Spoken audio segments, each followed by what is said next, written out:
Rahul sir शुरू करें जी। जय भीम साथियों, जैसा कि आप जानते हैं कि केंद्र की सरकार ने पिछले दिनों लेटरल एंट्री से 9 लोगों को डायरेक्ट जॉइंट सेक्रेटरी लगाया और उसमें किसी भी SC, ST, OBC माइनॉरिटी के व्यक्ति को स्थान नहीं दिया। और अब फिर 30 पोस्ट फिर से लेटरल एंट्री से भरने जा रहे हैं। पिछले दिनों कुछ डायरेक्टर्स भी लगाए और डायरेक्टर्स लगाने की भी प्लानिंग चल रही है। और इस लेटरल एंट्री में जो युवा कई साल तक मेहनत करता है, सोचता है कि मैं मेहनत करके सिविल सर्विसेज क्वालिफाई करके IAS बनूंगा, या जो IAS बन चुका है और वो उम्मीद करता है कि मैं जॉइंट सेक्रेटरी बनूंगा, तो ये जो लेटरल एंट्री में भर्ती डायरेक्ट जो हो रही है, इसमें देश के सभी पढ़ने लिखने वाले और सभी मेहनती लोगों को का हक अधिकार मर रहा है। और इसमें SC, ST, OBC और माइनॉरिटीज़ के लोगों को पूरी तरीके से इग्नोर किया जा रहा है। तो इस तरीके से हमारे लोगों का हक अधिकार मारने की एक साजिश है। और इस साजिश के खिलाफ हम लोग 16 तारीख को कल सुबह 10 बजे जंतर मंतर पर संवैधानिक तरीके से, शांतिपूर्वक तरीके से अपना आंदोलन करेंगे, प्रदर्शन करेंगे और केंद्र सरकार को ज्ञापन दे के मांग करेंगे कि वो लेटरल एंट्री को तुरंत बंद करे। और वो लोग एक बहाना लगाते हैं कि उनको टेक्नोक्रेट्स चाहिए। तो मैं ये कहना चाहता हूँ कि टेक्नोक्रेट्स तो भारत सरकार में और स्टेट गवर्नमेंट्स में हर जगह ऑलरेडी हैं, अलग अलग PSUs के अंदर हैं और दूसरे अंडरटेकिंग जो है उनके अंदर हैं। भारत सरकार के अलग अलग विभागों में हैं जहाँ पे टेक्नोक्रेट एक से एक ब्रिलियंट है और जिसकी 30-35 साल की एक्सपीरियंस है और वो शायद बहुत ज़्यादा कंट्रीब्यूट कर पाएंगे। बेसिकली ये बहाना है। सच्चाई ये है कि जो इनके अपने मिलने जुलने वाले लोग हैं, पूंजीपति लोग हैं, उन पूंजीपति लोगों के एजेंडे को जब सरकार के अंदर बैठे हुए लोग जब उसको लागू करना चाहते हैं, तो ब्यूरोक्रेट्स अक्सर देखते हैं कि लॉ के हिसाब से मेंटेनेबल है, करना चाहिए, फाइल आगे बढ़ानी चाहिए, नहीं बढ़ानी चाहिए, तो उनको ये बाधा नजर आती है।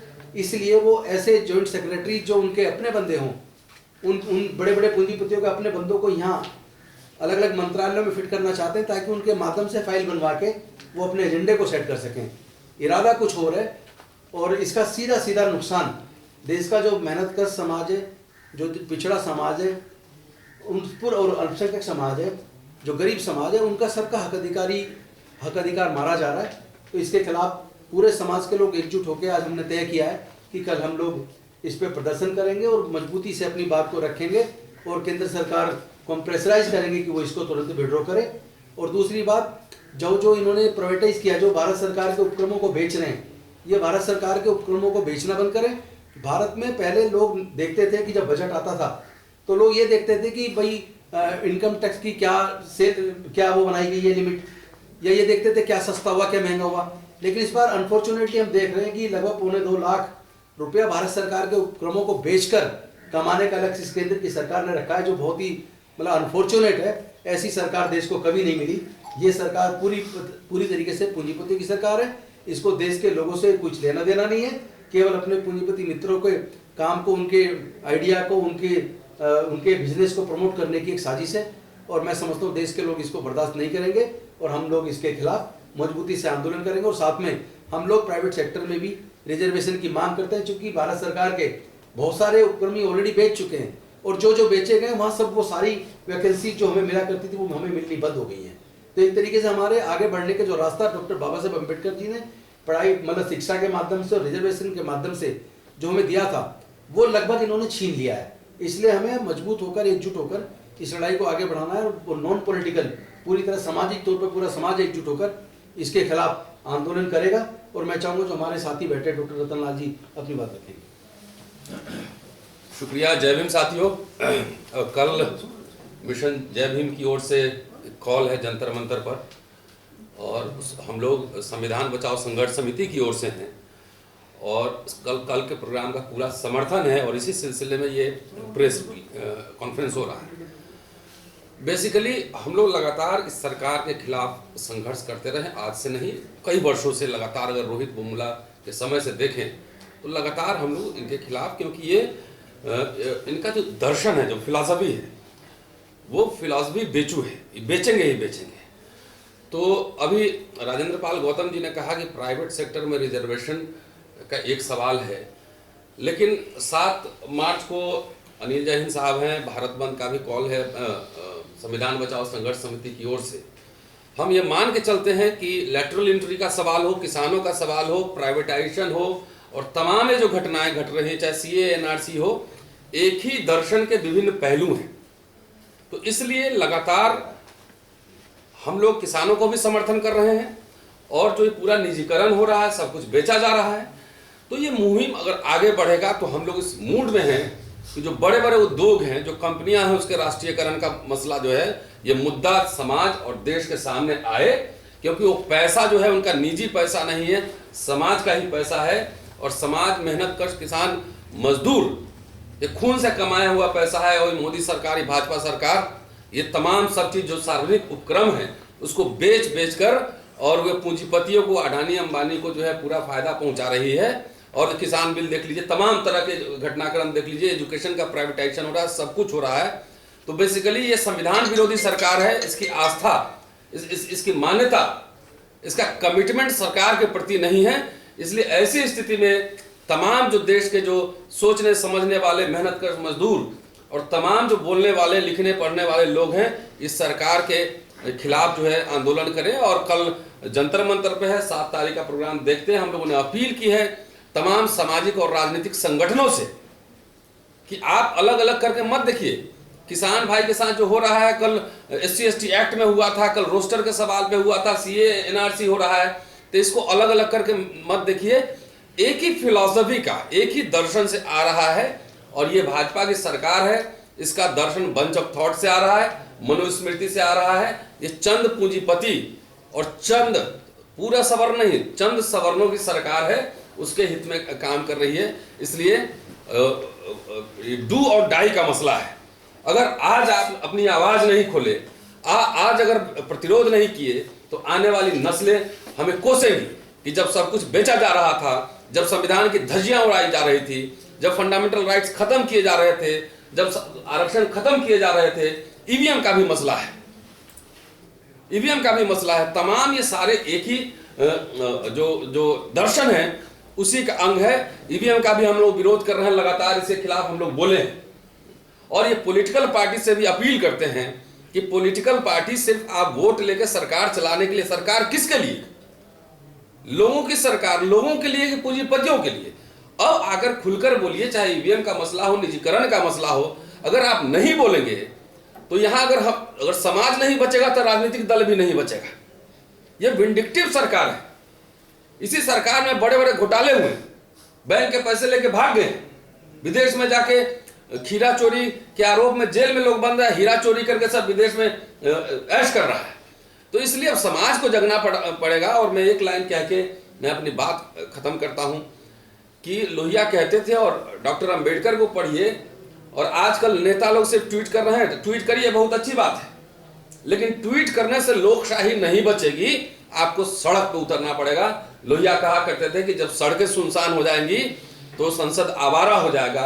डॉक्टर अंबेडकर बार बार, मैं यूट्यूब चैनल चला रहा हूं, उसमें बार बार वो एपिसोड्स आ रहे हैं, बार बार कह रहे हैं कि आपको अपनी कुर्बानी देनी होगी, अपने अधिकारों की रक्षा के लिए आपको लड़ना पड़ेगा। बगैर लड़े कोई भी जिंदा, अगर जीवंत समाज है तो लड़ेगा ही लड़ेगा, नहीं लड़ेंगे तो आपके हक हकूक और आप फिर जो है आजादी के पहले वाली जो स्थिति थी, फिर आपको मनुस्मृति और पेशवाई युग में ले जाने की तैयारी हो रही है। इसलिए तमाम साथियों से अपील है कि कल तो कम से कम आए ही जंतर मंतर पे, वहां हम लोग अपनी बात रखेंगे। और इसके अलावा जो 7 तारीख का कॉल है संविधान बचाओ संघर्ष समिति की ओर से, उसकी भी तैयारी की जाए। शुक्रिया। मैं चाहूँगा डॉक्टर SN गौतम साहब हैं, वो भी थोड़ा ब्रीफ करें। साथियों, जय भीम। हम मिशन जय भीम द्वारा आयोजित 16 तारीख का जो प्रदर्शन है जंतर मंतर पर 10 बजे, मैं सभी लोगों से, जो भी मुझे सुन रहे हों और जो देख रहे हों, उनसे निवेदन करता हूं कि इस आंदोलन को सफल बनाने के लिए अपने संसाधनों से पहुंचने का प्रयत्न करिए। अभी जो घृणा का माहौल पूरे देश में पैदा किया जा रहा है, ये और भी बढ़ेगा। इसमें और भी लोगों के ऊपर अत्याचार किए जाएंगे। और इसमें सबसे ज़्यादा जो मूक दर्शक आज की सत्ता में जो बैठे हुए, सबसे ज़्यादा दुर्भाग्य का विषय है कि आज हमारा देश न्यायपालिका के ऐसे मानसिकता का शिकार हो रहा है जहां कमेरे वर्ग के लोगों के साथ न्याय नहीं मिल पा रहा है। कल ही एक पूर्व चीफ जस्टिस उन्होंने अपनी बहुत अच्छी तकरीर करते हुए उन्होंने कहा है कि न्याय अब कारपोरेट सेक्टर की धरोहर बन गया है और गरीबों को वो नहीं मिल पा रहा है और वहाँ न्याय की उम्मीद करने की कोई उम्मीद नहीं करता है और लोग वहाँ जाना पसंद नहीं करते हैं। मैं उन्हीं न्यायाधीश से पूछना चाहता हूँ कि न्याय का सत्यानाश तो आप ही करके गए हैं। जब आप पर महिला को प्रताड़ित करने का दोष लगा तो आप ही उसके चेयरमैन बन के आप ही ने तो सत्यानाश किया न्याय व्यवस्था का। तो हम इस देश की न्याय व्यवस्था को पुनः सशक्त बनाने के लिए न्याय आयोग बनाने की मांग रखते हैं और यही न्यायपालिका है जो ईवीएम को परमिशन नहीं रोक नहीं रही है, उसके वहाँ जाने पर हर तकरीर को वो निगलेक्ट करती है। ये वही न्यायपालिका है जो जज जोया का मर्डर होने पर उसके कोई जांच नहीं करवाती है। शेड्यूल कास्ट, ओबीसी, कमेरा वर्ग, किसान, इन सब लोगों को डर लगता है कि हम इन न्यायाधीशों के पास जाएंगे। ये वही न्यायाधीश हैं जिस व्यवस्था के तहत आज कारपोरेट सेक्टर के लोगों को आईएएस ब्यूरोक्रेट बनाया जा रहा है। ये भी वही जज हैं, इनका कोई एग्जाम नहीं होता। ये सिफारिश से आए हुए वो लोग हैं जो सुप्रीम कोर्ट और हाई कोर्ट में जज बनते हैं और उसके बाद ये अपनी वही मानसिकता, चाहे वो आरएसएस की मानसिकता समझ लीजिए, चाहे हिंदुत्व की मानसिकता समझ लीजिए, उससे इस देश को बर्बाद करने की जगह ले जाके पहुंचे हैं। आज अगर हमारा देश बर्बाद है, संविधान अगर असुरक्षित है, तो कार्यपालिका विधायिका से कम सबसे ज़्यादा जिम्मेदार अगर कोई है वो हमारी न्यायपालिका है, जिसकी जिम्मेदारी थी कि वो न्यायपालिका के संविधान के साथ थोड़ी सी भी छेड़छाड़ होने पर उसे रोकता। लेकिन दुर्भाग्य इस देश में जहाँ विश्व का सबसे अच्छा संविधान है, वहाँ की न्यायपालिका विश्व की सबसे बदनाम और बर्बाद न्यायपालिका है। इसको तत्काल दुरुस्त किया जाना चाहिए। दूसरे, किसान भाइयों के साथ में जो कुछ हो रहा है उससे हम पूरा देश दुखित है, गरीब, मजदूर, किसान सभी, इसलिए क्योंकि ये कमेरा वर्ग है। इस देश को बनाने में इस कमेरे वर्ग ने अपना खून पसीना बहाया है और कभी भी इस देश की विश्वसनीयता पर अपने आप को खरा उतारा है। लेकिन आज बॉर्डर से लेकर के जहाँ नौजवान सैनिक है वो भी इन गरीबों का ही बेटा है। किसान जो आज जिस हालत में है, इस किसान को सबसे ज़्यादा सिखाया जाता है यहाँ पर उन शक्तियों द्वारा जो जातियों में बांट के लोगों में घृणा पैदा करती हैं। उन शक्तियों ने इतना ज़्यादा इस देश में अपने आप को घुसा रखा है कि वो जाएंगे जब ये आंदोलन और ज़्यादा पीक पर जाएगा, जैसे ही हम लोगों का सबका एकजुट होना शुरू होगा, ये जातिवादी शक्तियां इसमें घुसेंगी और उसके बाद एक दो स्टेटमेंट, क्योंकि मीडिया इनके हाथ में है, तो हमें इसके लिए सबसे पहले तैयार होना चाहिए कि जो सोशल मीडिया है उस पर इस बात का सबसे पहले सबसे ज़्यादा प्रचार करिए कि जो घृणा का माहौल पैदा किया जा रहा है जाति के नाम पर, कोई भी किसी भी व्यक्ति को कोई भी जाति और धर्म के नाम का, चाहे भले ही अनुसूचित जाति का हो, और वो अनुसूचित जाति को जातिवादी विचारधारा के बीच में अगर बात कर रहा है, एक तो उसको प्रचारित न करें, अगर ऐसा कहीं हो भी गया है तो उसको कंडेम करें। और उसके बाद आज जो आरक्षण का 10%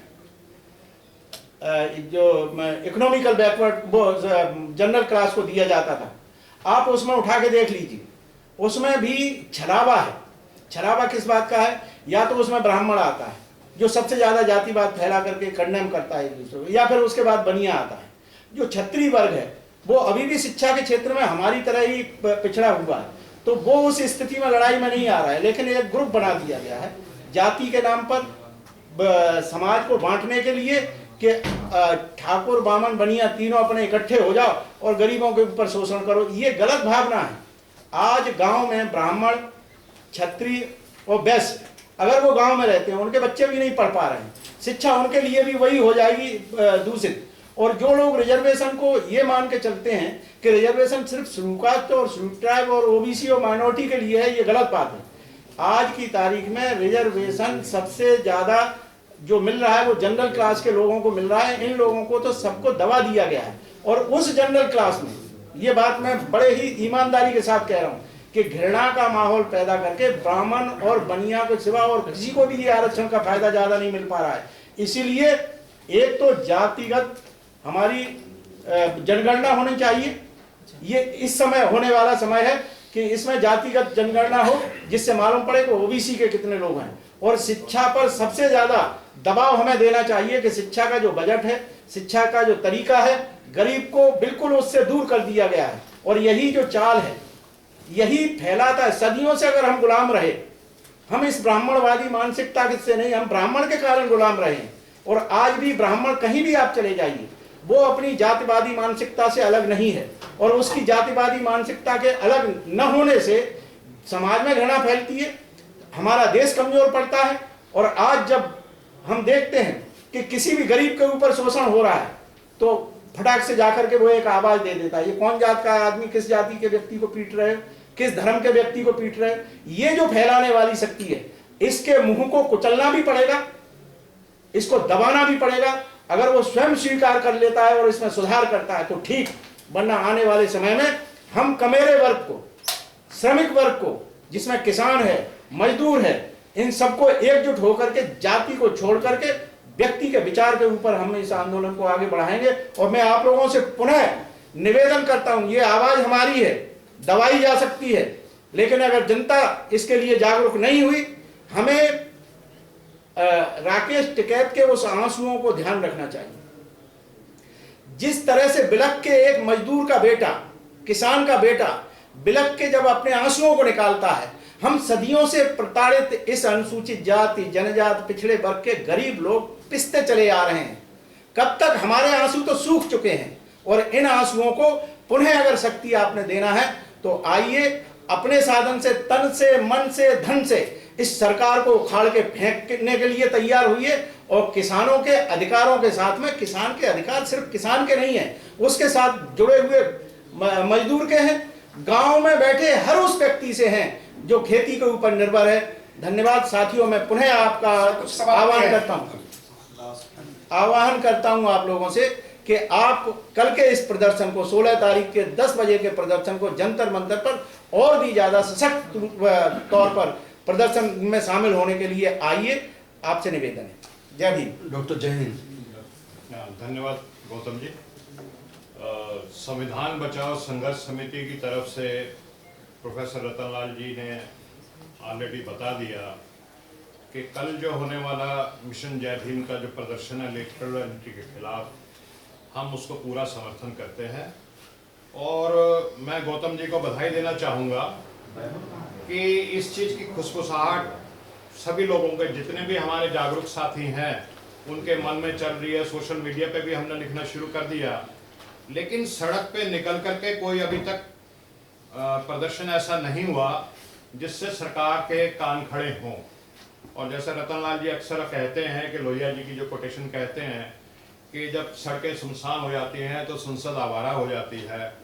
ये सही बात है कि ये सरकार और संसद जो है ये आवारा हो चुकी है और इसको दोबारा से लाइन पे लाने की आवश्यकता है। 3 मुद्दे संविधान बचाओ संघर्ष समिति लेकर के चलती है आजकल। एक तो लेटर एंट्री का मुद्दा बहुत महत्वपूर्ण है। हमने एनसीबीसी वालों से भी बात की, उनको भी कहा है कि वो सरकार से बात करें और शायद उसमें कुछ डेवलपमेंट है। दूसरा जो निजीकरण का मुद्दा है, निजीकरण के द्वारा सामाजिक न्याय की जो नीति है, और वो नीति अचानक नहीं बनी। महात्मा ज्योतिबा फूले, बाबा साहब अंबेडकर, लोहिया जी जैसे अनेकों, मतलब नाम नहीं ले सकते हम, लाखों लोगों का उसमें संघर्ष रहा, उनके साथियों का संघर्ष रहा।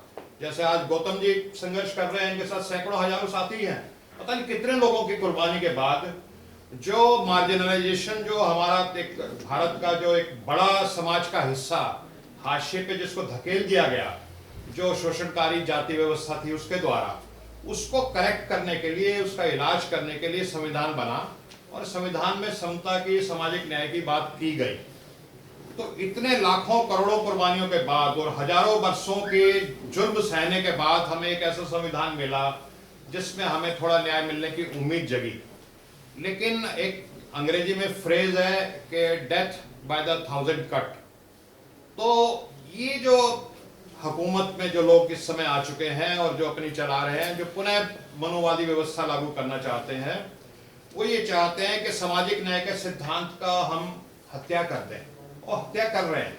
लेकिन वो फरसे से या तलवार से एकदम गर्दन काट के हत्या नहीं कर रहे, वो एक एक कट मार के कर रहे हैं, जैसे ब्लेड से एक एक खून की नस को काट रहे हैं कि सामाजिक न्याय ब्लीड कर करके, थोड़ा थोड़ा ब्लीड करके, आपको पता भी नहीं लगेगा। कभी ऐसा होगा कि 13 पॉइंट रोस्टर आ जाएगा, कभी लेटरल एंट्री आ जाएगी, कभी निजीकरण हो जाएगा, death by the 1000 cut off social justice, ये उनकी पॉलिसी है। हमें बहुत सावधान रहने की जरूरत है और हम उसका पुरजोर विरोध करेंगे। एक बचपन में हम सबने गीत सुना था कि हम लाए हैं तूफान से कश्ती निकाल के, इस देश के बच्चों इसे रखना संभाल के। तो जो कश्ती तूफान से हमारे बाबा साहब निकाल के लाए, ज्योतिबा फूले निकाल के लाए, लोहिया जी निकाल के लाए, मान्यवर काशीराम जी निकाल के लाए, उस कश्ती को अगर हम नहीं संभालते तो हम उनके कपूत साबित होंगे। तो बेसिकली एक बार फिर से मैं गौतम जी को बधाई भी देना चाहूँगा कि उन्होंने इनिशिएटिव लिए, एक शुरुआत की एक सड़क के आंदोलन के लिए, प्रदर्शन की, और हमारा उसमें पूरा समर्थन रहेगा और आगे भी हम निजीकरण के खिलाफ। और जहाँ तक किसान के मुद्दे पे मैं एक छोटी सी बात कहना चाहता हूँ। मैं खुद एक किसान जाति से आता हूँ और जो सेंस्क्रिटाइजेशन का मूवमेंट चला अंग्रेजों के राज्य में, जब होती थी सेंसस, पूछते थे आपकी जाति क्या है और आप किस वर्ण से व्यवस्था करते बिलोंग करते हैं, तो सबको अपने आप को क्षत्रिय, कोई ब्राह्मण, को वैश्य जो बताता था, जो किसान की जातियों से था, जो शूद्र था। मनुस्मृति की जो परिभाषा है वो बिल्कुल साफ है कि जो व्यक्ति शारीरिक श्रम करता है, खेत में काम करता है, चाहे औजार बनाता है, चाहे दस्तकारी करता है, यानी शरीर से काम लेता है, वो शूद्र है। उनको इस बारे में कोई वहम नहीं है। लेकिन ये है कि हम बहुत सारे जो ओबीसी के लोग हैं अपने आप को क्षत्रिय कहते हैं या ब्राह्मण कहते हैं या वैश्य कहते हैं, लेकिन ये फैक्ट है। और शूद्र के पास उस समय जब मनोवादी व्यवस्था थी, संपत्ति नहीं होती थी, वो किसी और के खेत में काम करता था, खेत का मालिक कोई और होता था। ठीक है, अब ये जो संविधान बना या पिछले 100-200 साल में अंग्रेजों का भी राज रहा, तो शूद्र को संपत्ति रखने का अधिकार मिलने लगा, थोड़ा बहुत सम्मान मिलने लगा और वो अपने खेत का मालिक होने लगा। तो जो किसानों के ऊपर जो ये नई नीतियां लाई जा रही हैं, वो शूद्र को दोबारा से शूद्र बनाने की और वनवादी व्यवस्था की ही एक बड़ी चाल है, अगर उसको हम गहराई से समझें। तो इन्हीं शब्दों के साथ मैं एक बार फिर से गौतम जी को बहुत बहुत बधाई देता हूँ कि आप इस मिशन को लेके चल रहे हैं और हम इसमें आपके साथ कंधे से कंधा मिलाकर के पूरा साथ देंगे। और जितने भी हमारे तमाम साथी हैं जो हमें सुन रहे हैं, उनसे भी मैं निवेदन करूँगा कि अब समय आ गया है। वो कहते हैं कि निकलो बाहर मकानों से, जंग लड़ो बेईमानों से। तो अब अपने घरों से निकलने का समय आ गया है। हमें घरों से निकल करके सड़क पे आना होगा और ये जंग लड़नी होगी। जो हमारे पूर्वज, हमारे बुजुर्ग हमारे लिए उपलब्धियां दे के गए हैं, उसको हमने ना सिर्फ बचाना है बल्कि हम उसको आगे बढ़ाना है। तभी हम उनके सच्चे सपूत और उनके अनुयायी और उनके फॉलोअर साबित होंगे। धन्यवाद। जय भीम। लक्ष्मण यादव।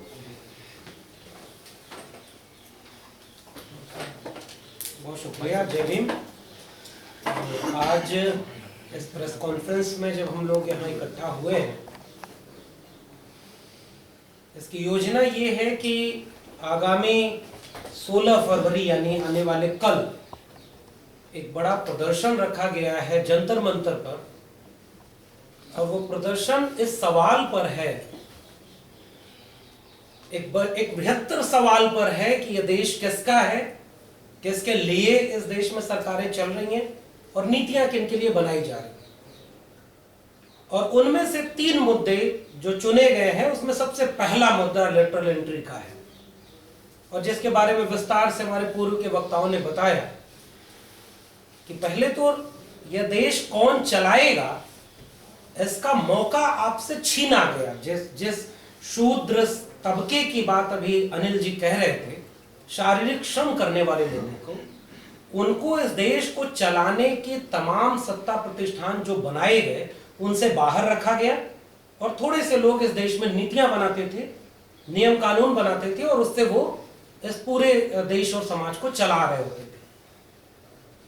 संविधान बनने के पहले का भारत बिल्कुल अलग था और संविधान बनने के बाद का भारत बिल्कुल अलग होना था।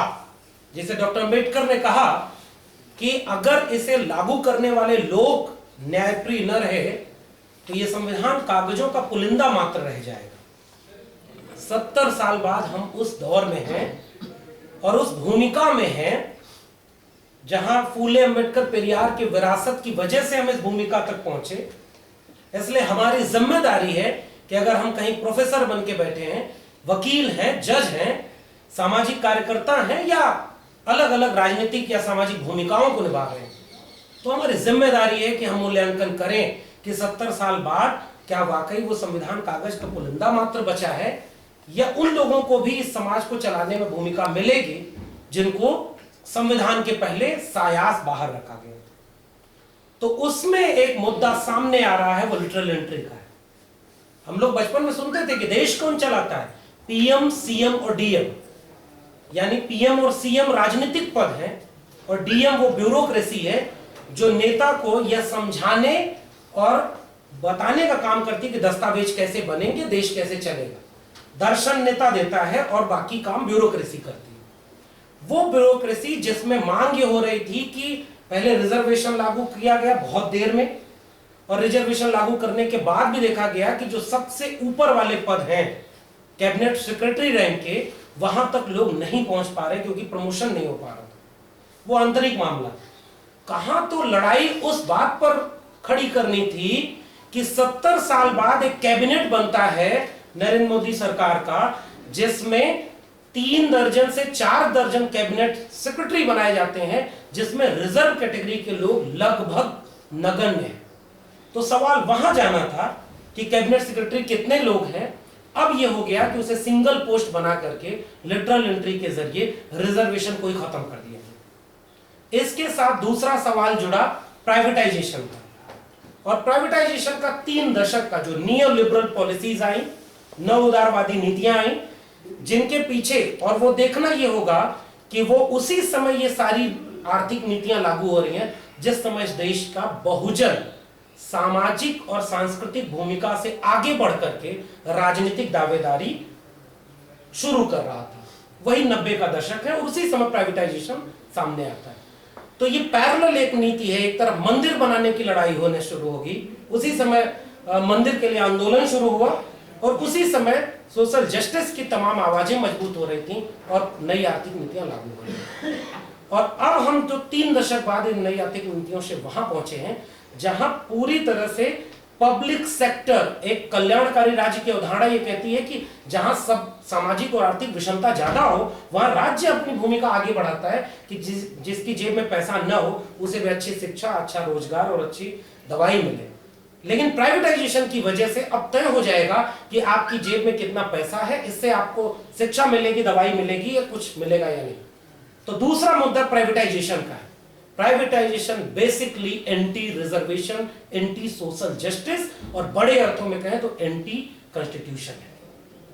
इसलिए दूसरा मुद्दा प्राइवेटाइजेशन का है। हम उसमें आरक्षण की मांग करते हैं। प्राथमिक तौर पर हम निजीकरण का विरोध करने का सवाल उठा रहे हैं, लेकिन उस विरोध के साथ साथ ये प्लान बी है कि अगर प्राइवेटाइजेशन हो रहा है तो वहां रिजर्वेशन का सवाल। और तीसरा सवाल किसानों के समर्थन का है। हम सारे लोग आज बेशक अपने हाथ से हल और हथौड़ा न चला रहे हो, लेकिन हमारी जड़ें किसानी में है। इसलिए उस किसानी का हमारे ऊपर कर्ज है कि हम जिस भी भूमिका में आज खड़े हैं, हम उस सवाल को उठाएं कि हमारे लोगों का जो हमें विरासत में मिला वो हमसे छीना जा रहा है, ताकि अगली पीढ़ी जब हमसे पूछे कि आपको तो इतना कुछ मिला था, आप एक विश्वविद्यालय में खड़े होकर बोल सकते थे, आप नेता थे, आप वकील थे, आप जज थे, अगर हम नहीं बचा पाए तो फिर आगे बचाने के लिए कुछ नहीं मिलेगा। इसलिए मैं आप सभी से ये अपील करता हूं कि ये वक्त है बोलने का, और ये 3 मुद्दे प्राथमिक हैं और इनके आधार पर हम कल जंतर मंतर पर एक बड़े इस आयोजन में शामिल हों। और संविधान बचाओ संघर्ष समिति ने एक प्रस्ताव दिया है 7 मार्च के भारत बंद का, हम उस पर भी आपसे समर्थन मांगते हैं, क्योंकि वाकई डॉक्टर लगिया की बात हो रही थी, मैं उनका एक कोटेशन और जोड़कर अपनी बात को विराम दूंगा कि जिंदा कौमें 5 साल इंतजार नहीं करती है। बहुत शुक्रिया। अब मिशन जय भीम के राष्ट्रीय महासचिव वीपी निगम साहब से निवेदन करूंगा, वो भी 2 मिनट में कल के लिए सबको निमंत्रित करें, उसका प्रश्न रखेंगे। जय भीम साथियों, मेरा अनुभव 37 साल का सरकारी अफसर के तौर पर रहा है। मैं ये जानता हूं एक तो एंट्री जो है गवर्नमेंट में हमेशा केवल इनिशियल क्लास 1 पोस्ट पर रही है अभी तक, और ये पहला ऐसा मौका है कि इस सरकार ने पहले 9 पोस्टों का एडवर्टाइज किया और उसमें एंट्री दी। वो टेस्ट चेक था ये कितना इसका विरोध होता है, और हम उसके भागीदार हैं कि हमने उसका विरोध नहीं किया, जिससे उनकी हिम्मत बढ़ी और अब दोबारा से 30 पोस्टों की उन्होंने एडवर्टाइजमेंट की है। मैं जानता हूं कि जब एक आदमी एक किसी भी सरकार में ऑफिसर रैंक पर सम्मिलित होता है, नियुक्त होता है, तो वो अपने रिटायरमेंट तक काउंट करता है कि मुझे किस किस पोस्ट तक पहुंचना है। और ये बड़े दुख की बात है कि अगर बीच में कोई भी आदमी बीच में एंट्री होता है तो उसको बहुत दुख होता है। ये सिर्फ रिजर्वेशन का मामला नहीं है, ये सब उन अधिकारियों के लिए मामला है, ये जनरल का भी मामला है, ये SC ST OBC का भी मामला है। उन्होंने ये तो किया ही किया। आई कैन अंडरस्टैंड, मेरे को पता है कि जो उसके नीचे डिप्टी सेक्रेटरी के नीचे जो काम कर रहा होगा अंडर सेक्रेटरी, उसको कितना सहयोग देगा और क्यों देगा, क्योंकि उसने एजेंडा अपना लेना है।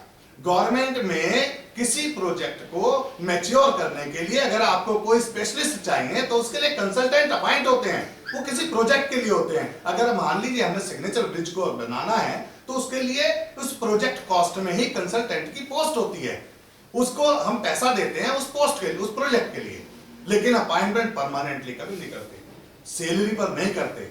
सैलरी तो देने के बाद आपके ऊपर एक परमानेंट लायबिलिटी हो गई और उस जो 9 पोस्टें थी उनमें से काफी लोग छोड़ के चले गए हैं। इसीलिए क्योंकि ना तो उनको ज्ञान प्राप्त होता है, जब हम काम करते हैं तो हम एक सबसे ज्यादा काम होता है एक इस लेवल पर नोटिफिकेशन जारी करने का काम। सिंपल नोटिफिकेशन हुआ, लेकिन जब प्रपोजल बनती है तो कितने डिपार्टमेंट को कंसल्टेंट करने के बाद हम उस प्रपोजल को बनाते हैं।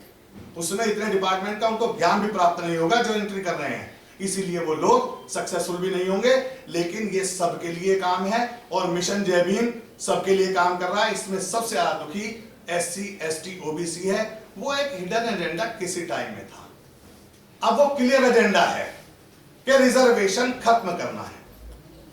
सरकार का ये काम होता है सोशल उसको अपलिफ्टमेंट के लिए, जो इस एजेंडे के साथ वो धीरे धीरे खत्म कर दी जा रही है। जैसे किसानों के बिल को पूंजीपतियों का बिल कहना चाहिए था, इसी तरह से लेटरल एंट्री कह दिया गया है, जबकि ये आरक्षण के खत्म करने का एक नया उन्होंने एजेंडा निकाला है, नया तरीका निकाला है। और अब अगर आप इसका विरोध नहीं करेंगे तो अगली बार ये परमानेंट हो जाएगा और ऐसे ही एंट्रियां होंगी, अपने लोगों को प्लांट किया जाएगा गवर्नमेंट में, हम लोगों को इस अधिकार से खत्म किया जाएगा।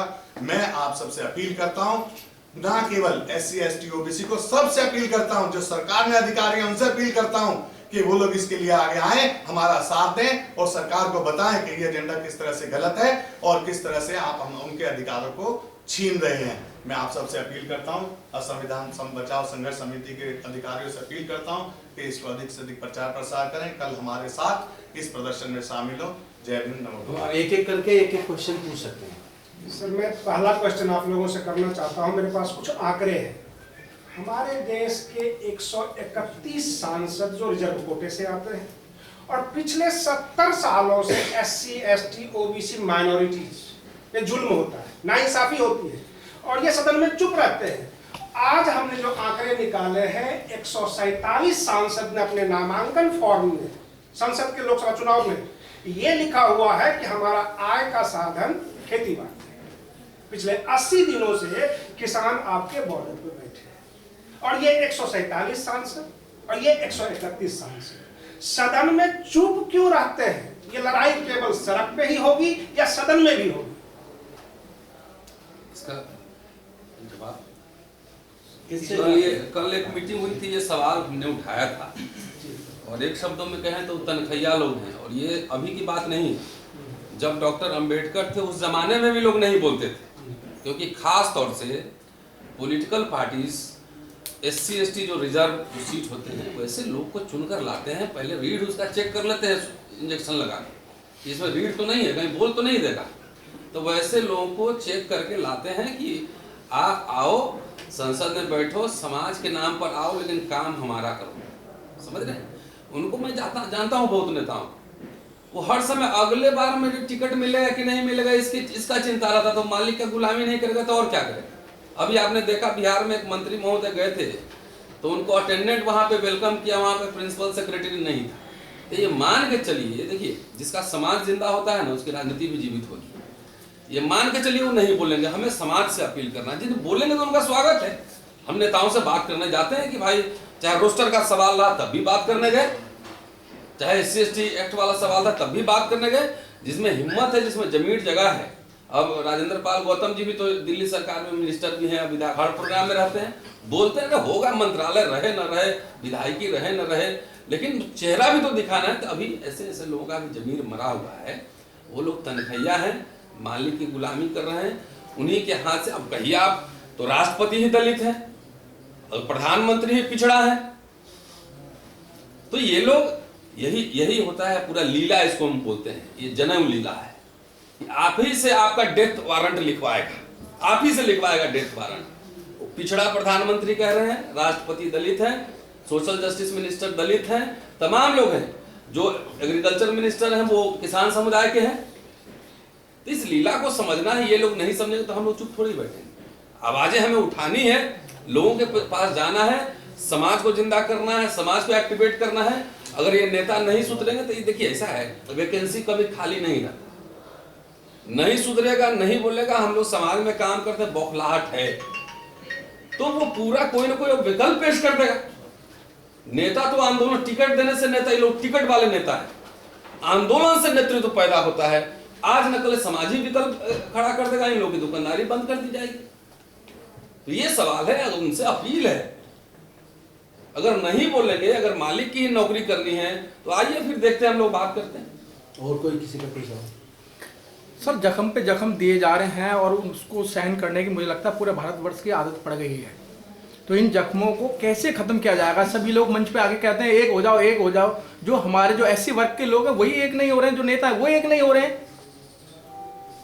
एक मैं समझता हूँ एक कॉमन मिनिमम प्रोग्राम तैयार हो रहा है और राजनीति से हटके समाज के लोग धीरे धीरे इस सच को समझ रहे हैं कि अगर हम बिखरे रहेंगे तो शोषण बहुत ज़्यादा बढ़ेगा। मैं अंदर की बात यह है कि सारे समाज के संगठन, चाहे वो अनुसूचित जाति जनजाति के, पिछड़े वर्ग के, अल्पसंख्यक वर्ग के हों या गरीब लोग हों दूसरे वर्गों में, वो सब कहीं ना कहीं एक दूसरे के साथ आ रहे हैं। और आने वाले समय में इतनी बड़ी ताकत देश के अंदर बन जाने वाली है कि कोई भी सत्ताधारी पार्टी देश की जनता को इग्नोर नहीं कर सकती। और भारत के संविधान को जिस तरीके से ओवररूल करके और मनुस्मृति का शासन लाने की कोशिश की जा रही है, इसकी ईंट से ईंट बजाई जाएगी, इसके खिलाफ लड़ा जाएगा, संवैधानिक तरीके से लड़ा जाएगा। और हम ऐसे लोगों को आने वाले समय में, देश की जनता जागरूक हो रही है, ऐसे लोग संसद और विधानसभा में नहीं पहुंच पाएंगे जो लोग अपने समाज के हक अधिकार की बात को नहीं रखते हैं। सर, बात यहाँ आती है कि हम आ तो रहे हैं, मंचों पे भी आ रहे हैं, लेकिन मेरी पब्लिसिटी ना हो, मेरे को जनता ना जाने, लेकिन मैं आपके साथ में हूँ। नहीं, आप देखिएगा धीरे धीरे मुझे लगता है ये जो डर जिन लोगों के दिमाग में है वो डर भी खत्म हो रहा है, क्योंकि डर तो कुर्सी की वजह से है ना। तो कुर्सी तो वैसे भी जाएगी, फिर कुर्सी तो वैसे भी जाएगी, फिर छीनी जाएगी। तो लोगों को आना ही पड़ेगा, अपने कम से कम देश के लिए, बाबा साहब के संविधान के लिए, अपने समाज के हक अधिकार के लिए इस लड़ाई को संवैधानिक दृष्टि से लड़ना ही पड़ेगा। सर, आपको ये नहीं लगता कि जो आरक्षण है जो लोकसभा के लिए, वही जो दलित हैं देश के, उनके ऊपर एक कोड बन गया है और एक तरीके से मुझे ऐसा नहीं लगता ऐसा कि वो कोड बन गया। अभी भी बहुत लोग वहाँ बात को मजबूती से रखते हैं। अगर ज़्यादा संख्या वाले लोग नहीं बोल रहे, इसका मतलब ये नहीं है कि वो व्यवस्था खराब है। व्यवस्था को अगर खराब करोगे तो फिर तो सब कुछ छिन जाएगा, फिर कुछ नहीं बचेगा। सर, आप दिल्ली सरकार में मंत्री हैं, जो डलहौजी ने काम कर सका वो काम कर देंगे, बस कमीशन तो दो, इस देश को आपके नाम कर देंगे, इसके ऊपर टिप्पणी कर दीजिए। मैं समझता हूँ कि जो केंद्र की सरकार है वो निसंदेह वो सारे काम कर रही है जो अंग्रेज ना कर पाए। और इसके लिए देश को के लोगों को जागरूक होने की जरूरत है। जो एक परिकल्पना कॉन्स्टिट्यूशन में की गई थी कल्याणकारी राज्य की, तो कल्याणकारी राज्य अब बचा नहीं है। हम उसमें क्लियर है सोशल स्टेट, लेकिन अब सोशल स्टेट कहाँ रहेगा जब पूंजीवादी स्टेट बनता जा रहा है। और ये इसलिए बन रहा है क्योंकि ज़्यादातर मेजोरिटी में लोग चुप हैं। लोग धर्म के नाम पे, हिंदू मुस्लिम के नाम पे, मंदिर मस्जिद के नाम पे इस कदर बढ़ जाते हैं, उनको ये पता ही नहीं लगता कि तुम अपने ही गर्दन कटवा रहे हो, आप अपने ही बच्चों के गले घोट रहे हो। भाई लोग, मैं समझता हूँ मानवता सबसे बड़ा धर्म है। अब किस धर्म की बात कर रहे हैं? इंसानियत सबसे बड़ा धर्म है। इंसान की कदर करे, एक दूसरे के हक अधिकार की रक्षा करे, एक दूसरे के अधिकारों की इज्जत करे, तो देश मजबूत होगा ना। तो मैं समझता हूँ आप लोगों को ये समझ आ जानी चाहिए कि हमें जाति और धर्म के नाम पे बंटने की बजाय, या जो फर्जी राष्ट्रवाद का जो नारा लगाते हैं, उनसे जागरूक होने की जरूरत है कि असली देशद्रोही यही हैं। जो फर्जी लोग जो राष्ट्रवाद की बात करते हैं, असली देशद्रोही यही लोग हैं क्योंकि इनके व्यवहार में, इनकी पॉलिसी में इंसानियत नजर नहीं आती, मानव कल्याण नजर नहीं आता, इनमें जरा सा भी संवेदना नहीं है, दर्द नहीं है। यही लोग हैं जो इंसान को मार रहे हैं। टीका लगाएंगे एक लंबा सा और गमछा डालेंगे गेरू कलर का और भीड़ के रूप में जाके किसी को भी मार देते हैं और प्रशासन वहां चुप हो जाता है और कुछ नेता ऐसे लोगों को अपने यहाँ सम्मान देते हैं बुलाकर।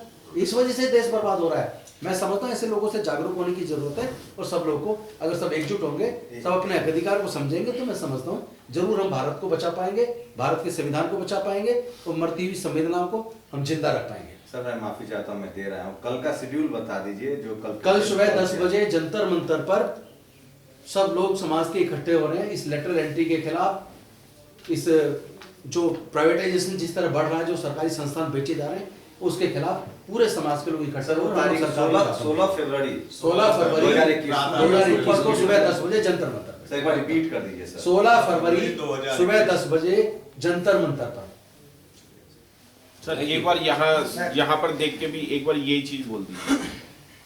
मैं सभी साथियों से निवेदन करूंगा, सभी समाज के लोगों से निवेदन करूंगा, जो लोग न्याय पसंद लोग हैं, जो समता मैत्री भाईचारे में विश्वास रखते हैं, वो लोग आए, क्योंकि ये देश को बेचने की साजिश हो रही है, देश के संस्थान बेचे जा रहे हैं। आप लोग कल 16 फरवरी 2021 को सुबह 10 बजे जंतर मंतर पर आए इस लेटरल एंट्री के खिलाफ, इस प्राइवेटाइजेशन के खिलाफ, सरकारी संस्थानों को बेचने के खिलाफ। धन्यवाद।